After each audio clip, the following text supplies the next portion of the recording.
معراج شریف کے حوالہ سے جو موضوع اور من گھڑت باتیں بیان کی جاتی ہیں وہ آپ کے سامنے رکھنا چاہتے ہیں۔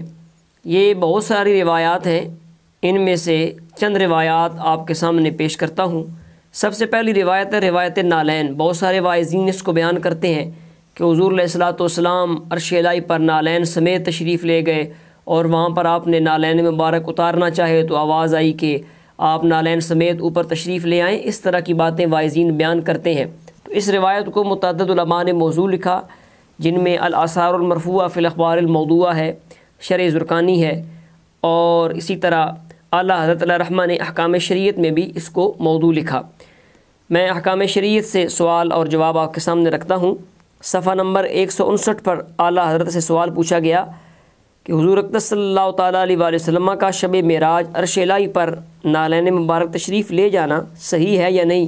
تو آپ نے صفحہ نمبر 161 پر اس کے جواب میں ارشاد فرمایا یہ محض جھوٹ اور موضوع ہے۔ ایسے ہی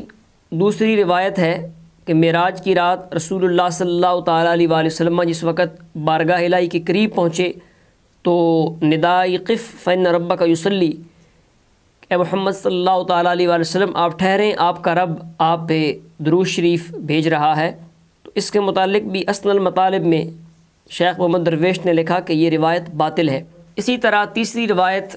امام طبرانی کی ہے اور بڑے شد و مد کے ساتھ تفصیلی طبقہ اس کو بیان کرتا ہے، اور بعض زنادقہ کو ہم نے دیکھا کہ بڑا اچھل کر اور کود کر اس حدیث کو بیان کرتے ہیں، اور معاذ اللہ سیدہ پاک رضی اللہ تعالی عنہا کی انبیاء پر فضیلت ثابت کرنا چاہتے ہیں اس روایت کو لے کر۔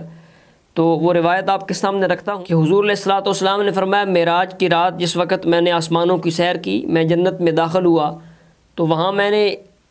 ایک جنتی درخت دیکھا، وہ بہت ہی حسین و جمیل تھا، تو میں نے اس کے پھلوں میں سے ایک پھل پکڑا اور کھا لیا، تو وہ میری صلب میں نطفہ بن گیا۔ پھر جب میں زمین پر اترا اور خدیجہ رضی اللہ تعالی عنہا سے ملا تو وہ حاملہ ہوئیں اور اس سے فاطمہ الزہرا رضی اللہ تعالی عنہا کی ولادت ہوئی۔ تو بعض روایات میں یوں ہے کہ حضور علیہ الصلوۃ والسلام نے فرمایا کہ جب میں اس جنتی درخت کی خوشبو سونگھنا چاہتا ہوں تو میں اپنی بیٹی فاطمہ الزہرا رضی اللہ تعالی عنہا کو سونگھ لیتا ہوں یا ان کا بوسہ لیتا ہوں تو مجھے اس جنتی درخت کی اس پھل کی خوشبو آ جاتی ہے۔ تو یہ روایت بھی من گھڑت ہے، جھوٹ ہے، واعظین اس کو بیان کرتے ہیں، صداقت کے ساتھ اس کا کوئی تعلق نہیں۔ اب اس روایت کے موضوع ہونے پر علامہ زرقانی کا جو المواہب اللدنیہ کی شرح میں تبصرہ ہے وہ آپ کے سامنے پیش کرتا ہوں۔ شرح زرقانی میں آپ فرماتے ہیں کہ المواہب اللدنیہ میں جو فرمایا وہو حدیث ضعیف اراد به شر الضعیف وهو الموضوع فقد صرح ابن الجوزی والذهبی والحافظ بأنه موضوع وإن تعددت طرقه عن عائشہ رضی اللہ تعالیٰ عنہ۔ فرماتے ہیں کہ یہ جو حدیث ضعیف کہا گیا، اس سے تو ضعیف سے مراد ضعیف کی سب سے جو گھٹیا قسم ہے وہ ہے، اور وہ قسم ہے موضوع، من گھڑت۔ ابن جوزی نے، حافظ ذہبی نے اور دیگر علماء نے اس بات کی تصریح کی ہے کہ یہ بات من گھڑت ہے، موضوع ہے، اگرچہ اس کے متعدد طرق سیدہ عائشہ صدیقہ رضی اللہ تعالی عنہا سے مروی ہے، لیکن یہ بات موضوع اور من گھڑت ہے۔ اور آگے فرماتے ہیں قال الذهبی فی تلخیصہ ھذا کذب جلی وہو من وضع مسلم بن عیسی الصفار، کہ یہ بڑا واضح جھوٹ ہے، من گھڑت یہ بات ہے، اور یہ مسلم بن عیسیٰ صفار شخص تھا جس نے یہ حدیث گھڑی۔ اب اس پر جو خاص دلیل ہے عقلی لحاظ سے وہ بیان کرتے ہیں، تاریخی لحاظ سے، لأن فاطمة ولدت قبل النبوة فضلا عن الأسراء ويدل على أن المصنف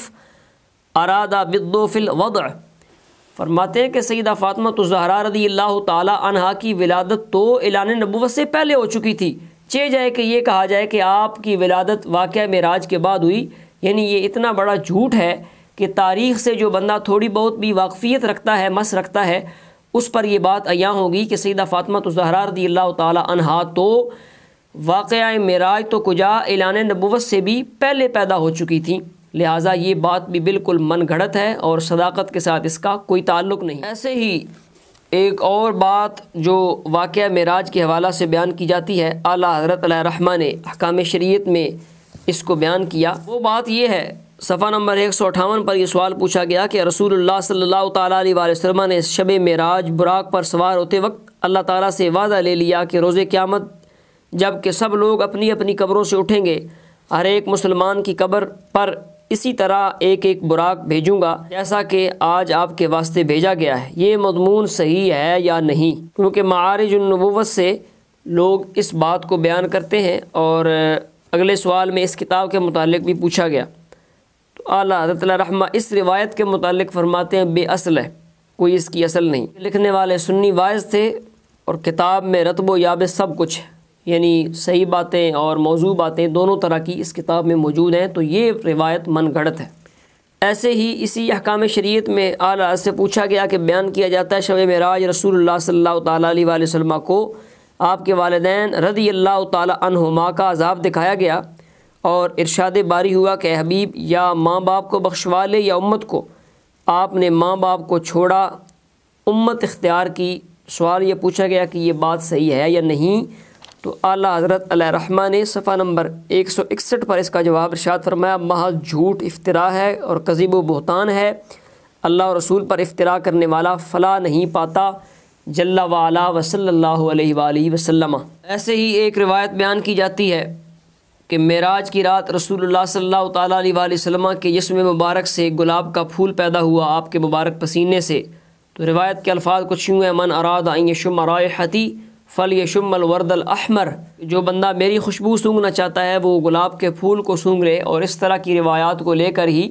بعض لوگ گلاب کی پتیوں کا بڑا ادب کرتے ہیں اور اس بات پہ زور دیتے ہیں کہ ان کو پیروں تلے نہ رکھا جائے۔ اگر وہ لوگ اس روایت کی بنیاد پر کہتے ہیں تو یہ روایت من گھڑت ہے، جھوٹ ہے، صداقت کے ساتھ اس کا کوئی تعلق نہیں۔ متعدد علماء نے اس روایت کو موضوع لکھا، جن میں علامہ طاہر پٹنی گجراتی ہیں، اور امام سخاوی نے المقاصد الحسنہ میں، اور دیگر علماء نے اس روایت کو موضوع لکھا۔ تو ہمیں ہر مقام پر، ہر موقع پر جو مستند روایات ہیں ثقہ علماء نے بیان کی ہیں ان پر اعتماد کرنا چاہیے۔ فتنوں کا دور ہے، ہمیں ایسے ماحول میں مستند روایات بیان کرنی چاہیے تاکہ عوام اہل سنت کے عقائد محفوظ ہوں۔ اللہ تبارک و تعالی عمل کی توفیق عطا فرمائے۔